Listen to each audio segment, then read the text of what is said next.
Hey fashion lovers, welcome to the Fashion Try-On. If you want to support our channel, please be sure to like and subscribe.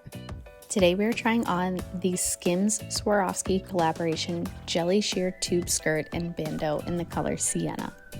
Okay, first up we will go ahead and unbox the tube skirt. So just as a reminder, we've tried on a few other items in this Sienna color on our channel, so be sure to check those out, such as the long cami dress as well as the catsuit.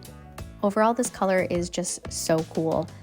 It is styled after the Kim Kardashian dress from Marilyn Monroe that she wore on the red carpet a few years ago. So it definitely is an iconic look, and it is the most coveted to get. So we picked this up from StockX, and there are some additional items there, but I promise you they will not last. So be sure to check them out. I did leave a few links in the description below. Now we are going to try on the matching bandeau with the tube skirt, as well as a cozy brown sweater. So we do have two models today, one rocking a size medium and another rocking a size small.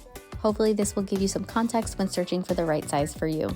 So first up, we have our lovely model rocking a very cozy brown cashmere sweater with the tube skirt, and this really shows how it can go, you know, a little bit more casual, a little bit more daytime, or a little bit more conservative, to be honest. The skirt is definitely a loud piece, and pairing it with this lovely brown sweater just gave it a lot of balance. Okay, next up we are trying the size small in the bandeau as well as the tube skirt. We also did try on the extra small in the skirt, and it just fit a little bit more snug, still wearable, but I think it comes down to your preference. Overall, this is such a flattering skirt on every body, which means SKIMS has really done their job with this collab. Let us know what you think in the comments below. Thanks for watching, and be sure to subscribe.